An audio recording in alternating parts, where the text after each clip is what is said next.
Hello dear students, मेरा नाम है रुचि झा और आज हम लोग डिस्कस करेंगे बिहार बोर्ड क्लास 10th जिसमें हमारा बुक चलता है पैनोरमा 2, उसका पोएम नंबर 1 जो कि है गॉड मेड द कंट्री, जो किसके द्वारा लिखी गई है? By William Cooper.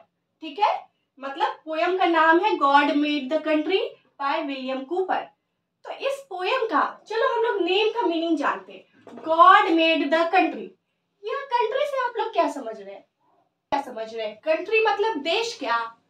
नहीं, यहाँ पोएट लोग जो है कोई कोई वर्ड यूज करते, कंट्री साइड जैसे बोलते हैं हम लोग, मतलब विलेज के साइड। तो इस पोएम में God made the country, country का मतलब एक देश नहीं है। यहाँ कंट्री के को किसको रिप्रेजेंट कर रहा है? विलेज को, जो कि क्या है? गांव। पोएम के थ्रू हमें पोएट क्या समझाना चाह रहे हैं? तो इस पोएम के थ्रू पोएट बताते हैं कि भगवान ने तो विलेज गांव बनाया है और आदमी ने शहर बनाया है। मतलब गांव में क्या होती है? नेचुरल चीजें होती है, नेचुरल पेड़ पौधे होते हैं, ज्यादा इंडस्ट्रीज नहीं होती, तो इसीलिए भगवान ने विलेज बनाया। और टाउन जो जहाँ पे पॉल्यूशन है वो किसने? मैन मेड है, आदमी ने बनाया है, आर्टिफिशियल है। इसी चीज को पोएट बोलना चाह रहे हैं विलियम कूपर जी। है इस पोएम का थीम क्या है? थीम बोले तो सेंट्रल थीम की पोएम के लाइंस है, उस पोएम के थ्रू बोलना क्या चाह रहे हैं poet? Comparison of rural and urban life, मतलब कंपैरिजन मतलब तुलना, तुलना कर रहे हैं। रूरल बोले तो गांव एंड अर्बन बोले तो शहर। तो इस पोएम के थ्रू पोएट जो है रूरल गांव वाली लाइफ और अर्बन शहर वाली लाइफ को कंपेयर कर रहे हैं। दूसरा थीम क्या है? Celebration of rural life, rural life मतलब गांव वाला लाइफ का, and nature as creation of God. Rural life जो है सेलिब्रेशन का है और क्रिएशन ऑफ गॉड, गांव को किसने बनाया है? गॉड बनाया है। ऐसा किसका कहना है? विलियम कूपर जी का। कौन से पोएम में? God made the country. चलिए अब लाइन बाय लाइन इस पोएम को डिस्कस करते हैं। तो ये हमारे पोएम का पहला 5 लाइन है। First line, second line, third line, fourth line, fifth line. तो देखिए पहले 5 लाइन में चलिए हम लोग पोएम को पढ़ते हैं और इसका मीनिंग समझते हैं। God made the country and man made the town. तो हमारे पोएम कौन सा है हमारा? God made the country. इसके पोएट कौन है? William Cooper. तो फर्स्ट लाइन में पोएट क्या बोल रहे हैं? गॉड मेड द कंट्री, भगवान ने कंट्री। यहाँ पे कंट्री का मतलब आप देश मत समझ लीजिएगा कि इंडिया इज माई कंट्री वाला। यहाँ पे कंट्री किस लिए यूज हो रहा है? विलेज के लिए, गांव के लिए। ठीक है, या इस पोएम में कंट्री का मतलब क्या है? गांव। तो क्या है first line? God made the country, भगवान ने गांव बनाया, and man made the town, और इंसान ने क्या बनाया? शहर।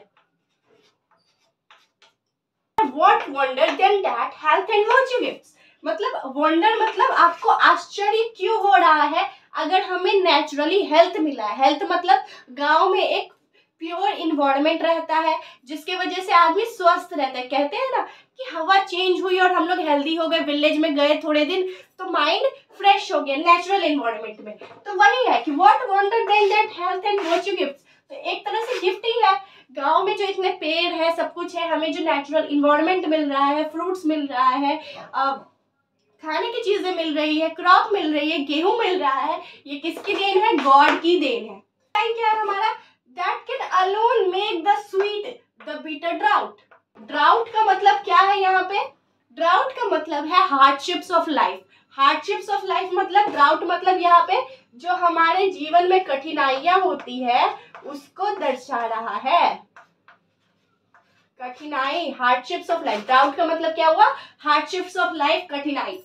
मतलब जो गॉड ने हमें विलेज दिया है, वो विलेज बनाया है, वो एक गिफ्ट है जो कि अकेले ही स्वीट द बिटर ड्राउट, मतलब हमारे जो जीवन की जो मुश्किल कठिनाइयां है, बिटर मतलब कड़वी, कड़वी जो जिंदगी है उसको मीठा बना सकती है। मतलब अगर हम लोग अगर विलेज लाइफ ही प्रमोट करने लग जाए तो हमारी लाइफ और अच्छी हो सकती है। स्वीट अच्छी मधुर जिंदगी हो सकती है। शुद्ध हिंदी। फोर्थ लाइन क्या है? That life holds out to all should most abound। मतलब प्लेंटी में, ज्यादा में, मतलब लाइफ हमारे लिए जो है बहुत ज्यादा दिया है भगवान ने। विलेज में जितनी चीजें हैं हमारे लिए पर्याप्त है। हमें फॉरेस्ट ट्री काटने की जरूरत नहीं है। हमें नेचुरल इन्वायरमेंट में हमारे लिए अनलिमिटेड चीजें हैं जो कि हम लोग सब इंजॉय कर सकते हैं। ठीक है। फिफ्थ लाइन क्या है? And least be threatened in the fields and groups. Fields मतलब तो समझ गए आप, मैदान। ग्रुप्स का मतलब क्या होता है? A small forest. ग्रुप्स का मतलब क्या होता है? छोटा जंगल।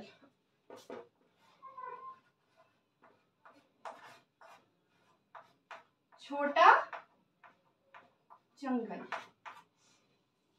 तो मीनिंग क्या है? एंड लीस्ट, लीस्ट मतलब सबसे कम, थ्रेटेंड मतलब खतरा। इन the fields and groups forest. लोग बोलते हैं कि हमें जंगल में खतरा है, बट हमें सबसे कम खतरा है जंगल और ग्रुप्स में, छोटे जंगल में, फील्ड में, यानी कि गांव में हमें बहुत कम खतरा है। किस चीज से खतरा नहीं है? हमारी हेल्थ प्रॉब्लम नहीं होगी गांव में रहने से। तो गांव का फायदा बताया जा रहा है स्टार्टिंग के फिफ्थ लाइन्स में कि भगवान ने जो है गांव बनाया है, इसमें हमें अनलिमिटेड गिफ्ट्स मिले हैं, ये हमारी जिंदगी की कठिनाइयों को कम कर सकती है और हमारे लिए नेचर में बहुत पर्याप्त चीजें हैं, अबाउंड है। ठीक है। एंड लीस्ट बी थ्रेटेंड मतलब हमारी जिंदगी खतरे में नहीं रहेगी अगर हम लोग विलेज लाइफ को प्रमोट करेंगे और डिफॉरेस्टेशन, पेड़ पौधे नहीं काटेंगे। तो पहले 5 लाइन से यही मीनिंग था। ओके। सिक्स्थ लाइन क्या बोल रहा है? 6, 7, 8, 9, 10th लाइन देखेंगे। ठीक। पॉजेस ये, therefore ये, when born about।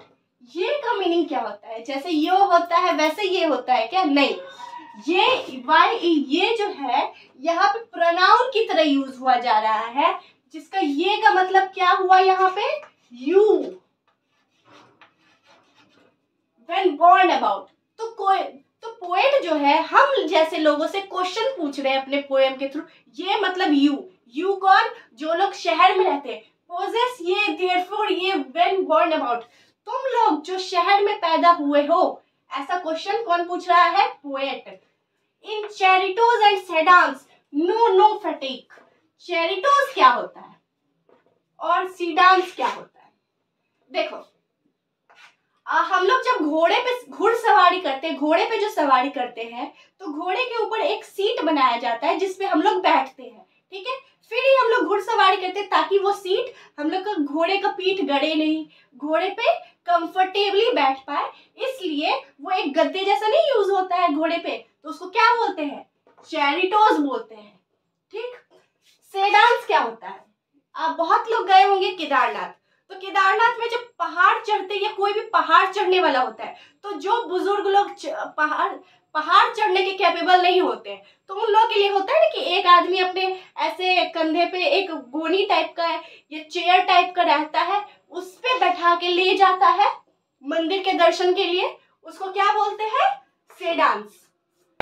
चैरिटोज और सेडान्स। No fatigue. फटीग मतलब कोई फ्यूचर नहीं जानते, अपना भाग्य या फिर दुर्भाग्य नहीं जानते। तो इस लाइन का मीनिंग क्या है?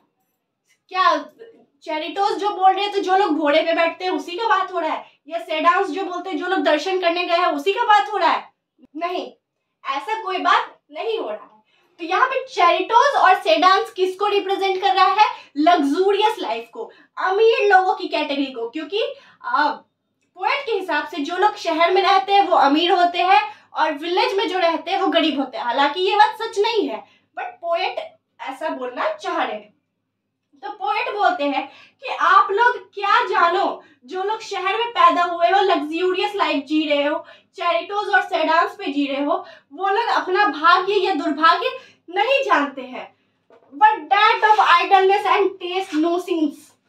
मतलब आइडलनेस मतलब क्या हुआ? आप लोग जो एक आर्टिफिशियल इन्वायरमेंट में जो टाउन वाले रह रहे हैं कि चलो देखो फ्लैट में रह रहे हैं, हमारे पास सब कुछ है, वो लोग टेस्ट नहीं जानते हैं ट्रू सीन्स का। Taste no scenes. आप लोग असल की जिंदगी आप लोग नहीं जानते हो, ऐसा पोएट बोल रहे हैं। Such as art contracts poses. Contracts का मतलब क्या होता है? अगर कुछ हैपन करवाना चाहते हो, your element there only can shine. मतलब इस दो लाइन से पोएट क्या बोलना चाह रहे हैं, बट सच एज आर्ट कॉन्ट्राइव्स। कॉन्ट्राइव्स का मतलब टू मेक समथिंग हैपन, कुछ होना चाहिए जिंदगी में। अगर आपको चाहिए कि आपकी जिंदगी में कुछ अच्छा हो, बेटर हो, your element there only can ये शाइन। लाइन के थ्रू पोएट क्या कहना चाह रहे हैं कि जो लोग शहर में रहते हैं वो लोग मेहनत क्या होती है वो जिंदगी में नहीं जानते हैं। आप लोग रियल वर्क क्या होता है वो नहीं जानते हो, बस आप लोग थक जाते हो। किससे?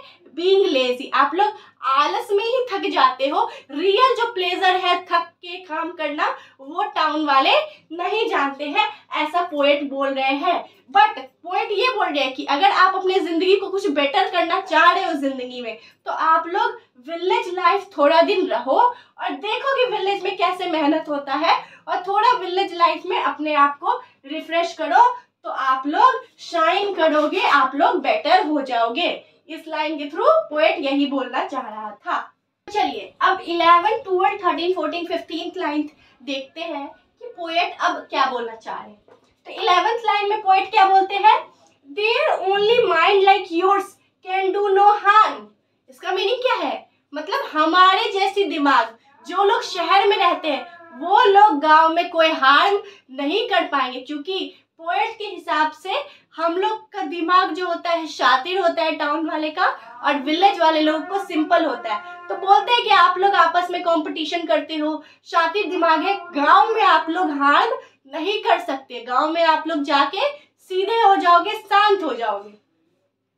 Our groups were planted to console at noon।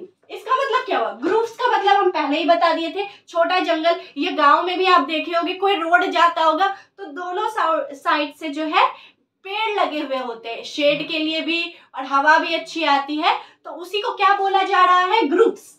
एक शहर से दूसरे शहर जाना होता है तो बीच में बहुत सारे गांव आते हैं, तो ट्रैवलर्स लोगों को अगर रुकना हो, शेड में रुकना हो, धूप से थक जाए, अगर कोई पैदल जा रहा है धूप से थक जाए, तो उसके लिए क्या है, ग्रुप्स। साइड साइड में एक छोटे जंगल जैसा पेड़ गांव वालों ने रोप के रखा है, प्लांट किया है, जिससे क्या हो, दोपहर की कड़कती धूप से उन्हें राहत मिल सके। इस लाइन का यही मीनिंग है, our groups we planted to console. Console का मतलब क्या होता है, राहत दे सके। नून में मतलब आफ्टर नून, ठीक है, दोपहर की कड़कती धूप से हमें पेड़ पौधे शेड देते हैं। The pensive wanderer in their shades.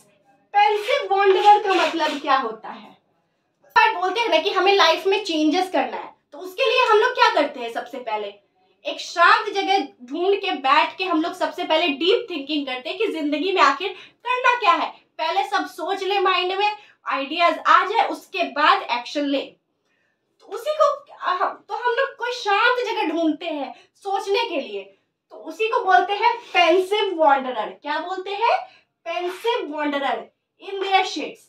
तो मतलब अगर किसी को शांत जगह चाहिए कुछ सोचने के लिए, क्रिएटिव थॉट्स के लिए, तो वो लोग उस ग्रुप्स में जा सकता है, छोटे जंगल में जा सकता है, जहाँ नेचुरल इन्वायरमेंट मिलती है और हमारी सोच एक अच्छे क्रिएटिव आइडियाज आते हैं हमारे दिमाग के अंदर। 14th लाइन क्या है, the moon beam sliding softly in between. ये B/W क्या है, बिटवीन। बिटवीन को शॉर्टकट में क्या लिखते हैं, B/W। आप लोग यूज नहीं कीजिएगा, हम कर सकते हैं।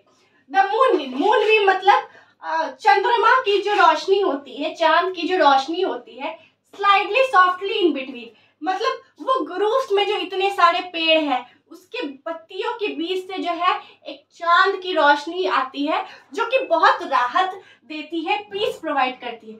The sleeping leaves is all the light they wish, all the light they wish मतलब पत्तियों के बीच से जो मून लाइट आ रही है, बस यही विश है विलेजर्स की, गांव वालों की विश। मतलब सिटी वालों को तो बहुत सारे लाइट्स चाहिए होते हैं, बड़े बड़े वेपर लाइट्स, तब जाके हमें सिटी ब्यूटीफुल दिखती है। मेट्रो सिटी में भी बहुत सारे रोड्स में बहुत सारे लाइट्स रहते हैं, तब हम लोग बोलते हैं वाओ व्हाट अ व्यू। लेकिन विलेजर्स लोगों के लिए एक सिंगल मून का जो लाइट है, उन लोगों के लिए वही बहुत बड़ा चीज है। उससे उन लोगों को पीस मिलता है, उन लोगों को अच्छा लगता है, उन लोगों को राहत मिलती है, और उन लोगों के लिए एक मून लाइट की, चंद्रमा की रोशनी काफी है। वो लोग इससे ज्यादा विश नहीं करते। इसके थ्रू क्या दिखाया जा रहा है, गांव की सिंप्लिसिटी दिखाई जा रही है, एक खूबसूरती दिखाई जा रही है, नेचुरल इन्वायरमेंट की तारीफ की जा रही है। ठीक है, लाइन 16, 17, 18, 19, 20 ये लास्ट लाइन है, क्योंकि ये पोएम 20 लाइन्स का था। तो लास्ट 5 लाइन्स देखते हैं कि पोएट क्या बोलना चाह रहे हैं।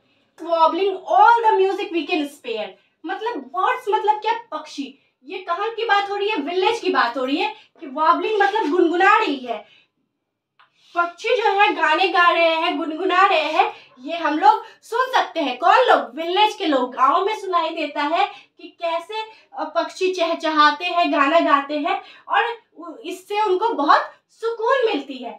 The splendour of your life lives but the Eclipse, मतलब इक्लिप्स का मतलब ढक जाना, मतलब शहर में इतने बड़े बड़े ब्राइट लाइट है जिससे कि मून की लाइट जो है वो ढक जाती है, उसकी रोशनी, मून की रोशनी कितनी होती है, उसकी भी रोशनी कम लगने लगती है ब्राइट लाइट्स के, सिटी के ब्राइट लाइट्स के सामने। ठीक है, तो आप ये ऐसा बताया जा रहा है कि टाउन के लोग जो है रियल मून क्या होता है, पक्षी की जो गाने की आवाज होती है, ये सब टाउन के लोग एंजॉय नहीं कर सकते, क्योंकि वहां पे बहुत ब्राइट लाइट होती है, इरिटेटिंग इन्वायरमेंट होता है, नेचुरल इन्वायरमेंट के लिए कोई जगह नहीं होती है। Our softer satellite, softer satellite का मीनिंग क्या है यहाँ पे, moon,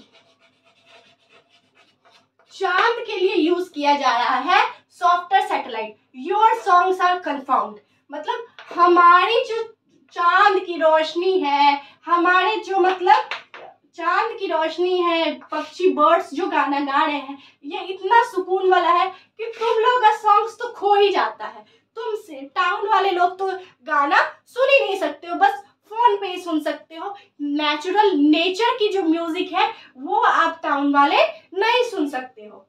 our mood harmonious notes the thrush departs, कहना चाह रहे क्या, ऐसा नहीं है कि टाउन में आके पक्षी नहीं गाना चाहते, बट पक्षी जो है डर जाते हैं सिटी के नॉइज से, और पक्षियों के लिए, बर्ड्स के लिए अनईजी हो जाता है टाउन में गाना, और अपने आप को फील अच्छा नहीं करते, फ्री फील नहीं करते। इसलिए बर्ड्स जो होते हैं वो विलेज में अच्छे से गुनगुनाते हैं और उन्हें अपना सा इन्वायरमेंट लगता है।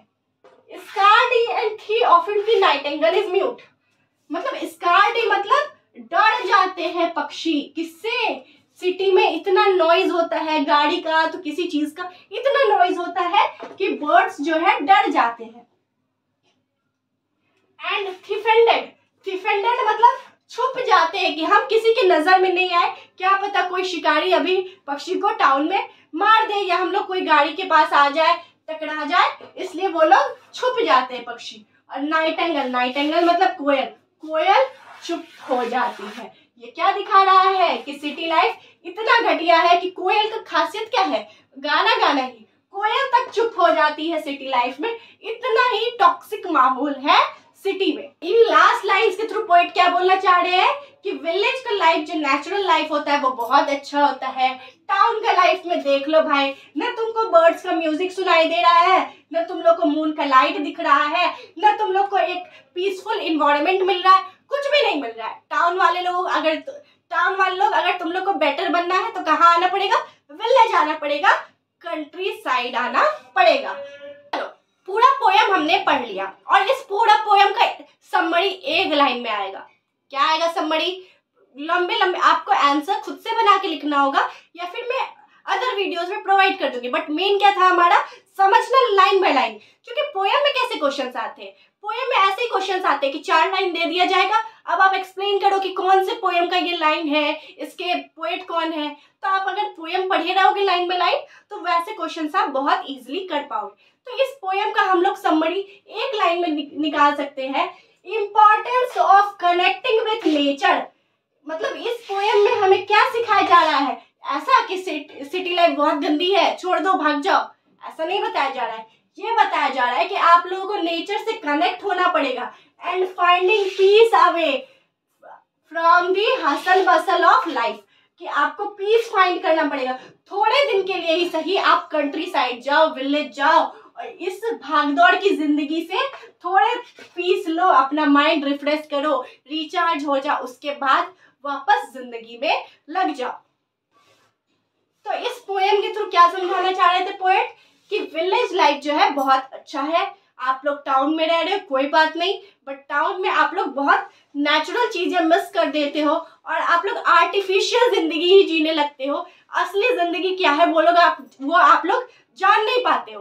तो वो जानने के लिए आप लोगों को कुछ दिन विलेज जाओ, रिचार्ज हो और फिर वापस आओ। सो इसी के साथ हमारा ये पोएम कंप्लीट होता है। Thank you.